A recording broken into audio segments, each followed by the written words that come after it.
हम आप बताइए, हमें दुख इस बात का है कि सरकार को हमारे ऊपर विश्वास नहीं हो रहा है। जबकि आप देखिए, इतना बड़ा चुनाव होता है, कहीं से कोई गड़बड़ी नहीं होती, सारे अध्यापक ड्यूटी में लगाए जाते हैं और निष्ठापूर्वक काम करके सरकार को सौंप देते हैं। जनगणना होती है, सारे अध्यापक लगते हैं, पूरा काम करके दे देते हैं।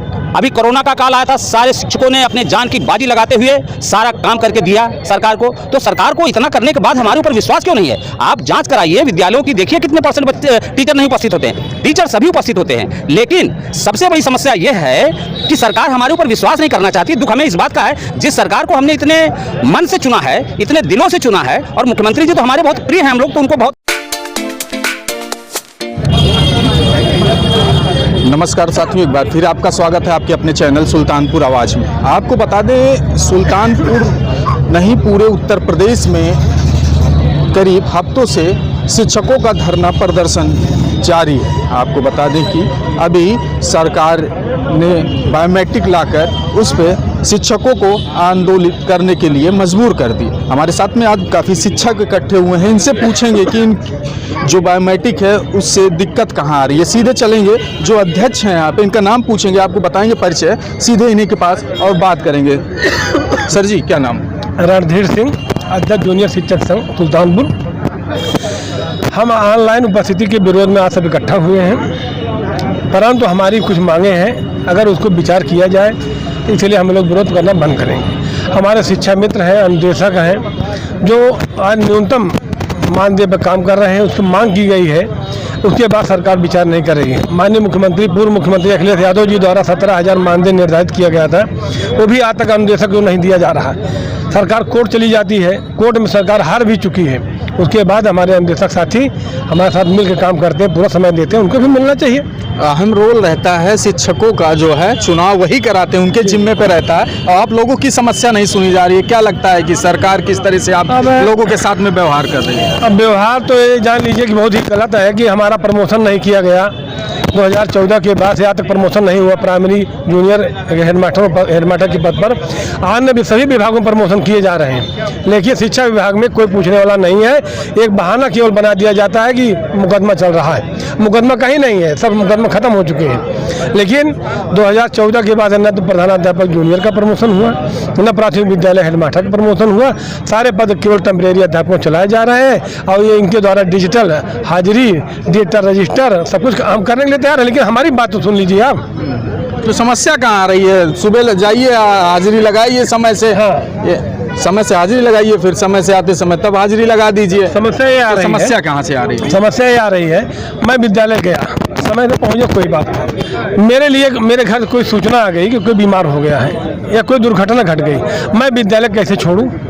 मेरा तो एक दिन का वेतन आप काट देंगे, शाम वाली हमारी उपस्थिति नहीं जाएगी तो। पहली चीज़, मैं जा रहा हूँ, कहीं रोड पर जाम लग गया है, कहीं बाढ़ बूढ़ आ गया है, तमाम मान अपने जिला में नहीं है और जनपदों में है, तो ऐसी स्थिति में अध्यापक राइट कैसे पहुँच पाएगा? सर जी, क्या कहेंगे कि इस तरह से विरोध हो रहा है उत्तर प्रदेश में, करीब हफ्ता हो गया है, अभी तक चेती नहीं है सरकार, क्या कहना चाहिए? पहली बात तो विरोध शब्द हटा दीजिए, विरोध हम लोग कर ही नहीं रहे हैं, हम लोग मांग कर रहे हैं। हम शिक्षक हैं, शिक्षक की मर्यादा को जानते हैं और उस मर्यादा में रह करके अपना काम कर रहे हैं। यह एक अव्यावहारिक नहीं बल्कि अमानवीय जिम्मेदारी जो थोपी जा रही है, उसके निस्बत हम लोग मांग कर रहे हैं। यह जिम्मेदारी जो आप दे रहे हैं, उसको पूरा करने की जो हमारी शर्तें हैं, उसको पूरा कर दीजिए।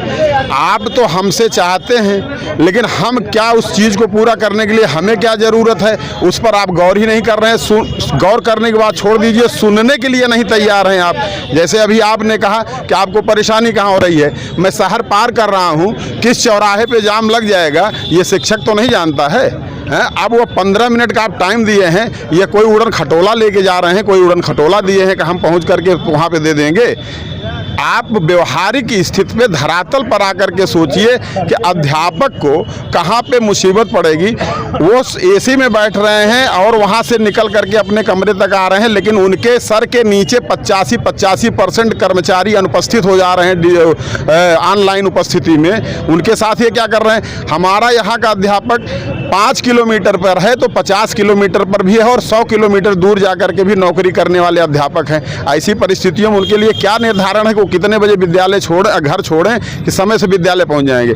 इसको पूरा करने के लिए हम उनसे मांग क्या कर रहे हैं, आप करिए, हम इसको बिल्कुल शहर देने के लिए तैयार हैं, लेकिन हमारी जो परिस्थितियां विषम बीच में आएंगी तो उसके लिए हम हाफ सीएल मांग रहे हैं। चलो भैया हमको हाफ सीएल दे दीजिए, हम हाफ सीएल लेकर के उस दिन अगर विलम्ब से हैं, हम कहीं अपने यात्रा पे हैं और किसी छोटे से दूसरे कारण से हम अगर मतलब देर हो गया तो पता लग रहा है कि हम जो है वेतन काट दिया, वेतन के लिए हम स्पष्टीकरण दें। ये वेतन के लिए भी मांग है इस समय जो सर, क्या नाम सर? कृष्ण कुमार सिंह, अध्यक्ष कहाँ है, कहाँ पे पढ़ाते हैं सर?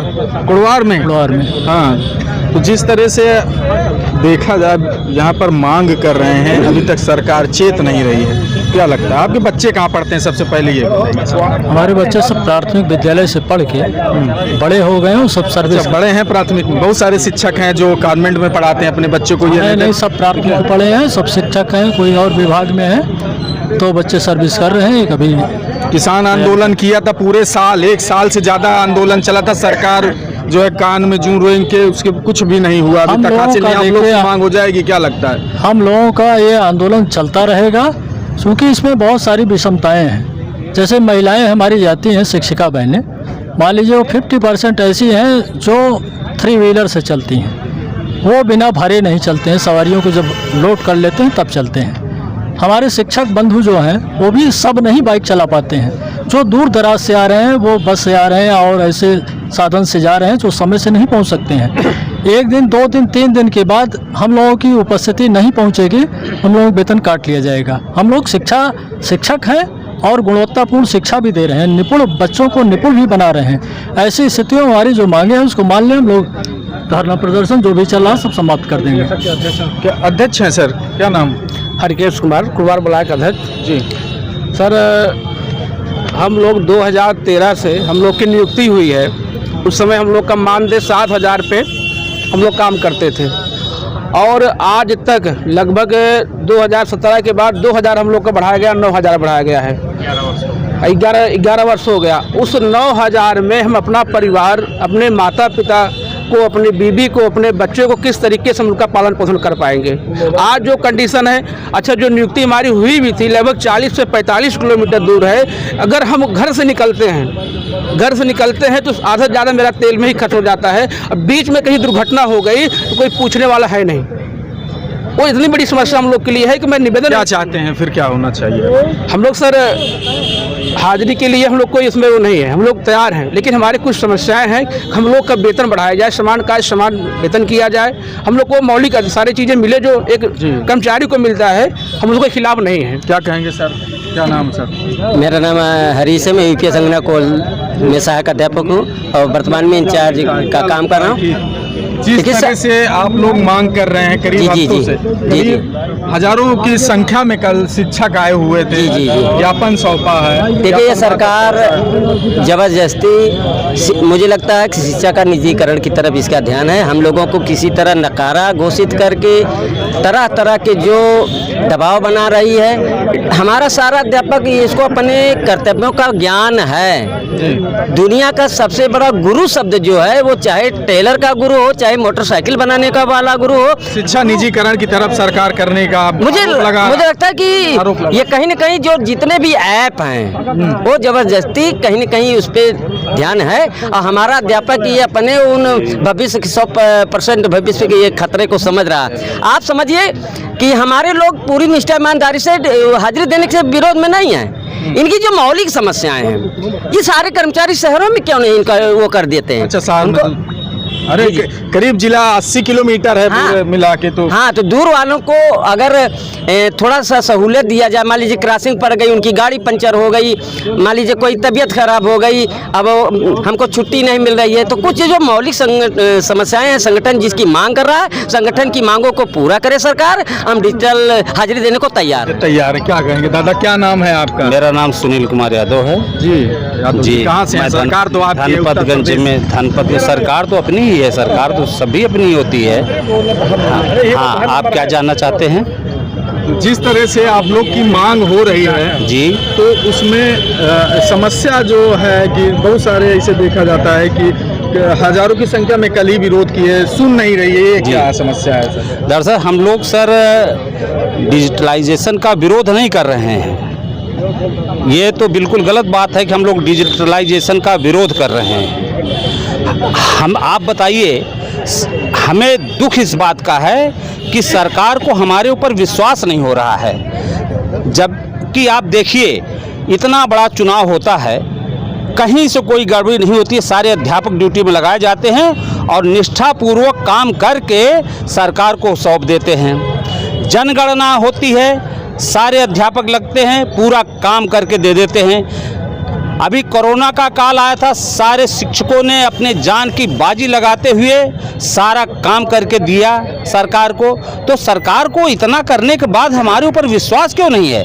आप जांच कराइए विद्यालयों की, देखिए कितने % बच्चे टीचर नहीं उपस्थित होते हैं। टीचर सभी उपस्थित होते हैं, लेकिन सबसे बड़ी समस्या ये है कि सरकार हमारे ऊपर विश्वास नहीं करना चाहती। दुख हमें इस बात का है, जिस सरकार को हमने इतने मन से चुना है, इतने दिलों से चुना है, और मुख्यमंत्री जी तो हमारे बहुत प्रिय हैं, हम लोग तो उनको बहुत ही ईमानदार नेक इंसान समझते हैं, तो हमारी समस्याओं को समझेंगे। हमारे अधिकारी उनको गुमराह कर रहे हैं। हमको ये बताइए कि हमारे बेसिक शिक्षा परिषद में लगभग 50% महिलाएं हैं, लगभग 50% महिलाएं हैं, और स्कूल हमारा 50-50 किलोमीटर की दूरी पर है। आते हैं आपके पास, क्या कहेंगे भैया? क्या नाम? रमेश कुमार। रमेश मंत्री हैं, इसमें लिखा हुआ है कि महामंत्री हैं जिले में, बहुत सारी जिम्मेदारी भी है आपके पास। तो आज कितना सहयोग रहा आपका, ये जो आपके साथी शिक्षक हैं, और क्या मांग करना चाहते हैं? सबका सहयोग रहा, जितने भी अध्यापक थे। हम लोग यही मांग कर रहे हैं कि जो ऑनलाइन हाजिरी है इसको वो वापस ले लें, बस। दर्शकों, ये शिक्षकों का आरोप है कि जब सरकार चुनाव आता है तो सरकार इनको लगा देती है चुनावी ड्यूटी में, चाहे वो मतगणना हो, चाहे गिनती की हो, चाहे जनगणना हो, तमाम ड्यूटियां लगाई जाती हैं, लेकिन इनकी मांग नहीं पूरी। देखते हैं अगले एपिसोड में क्या करता है शिक्षक। तब तक बने रहिए हमारे साथ। कैमरामैन रजा के साथ मैं अनिल कुमार।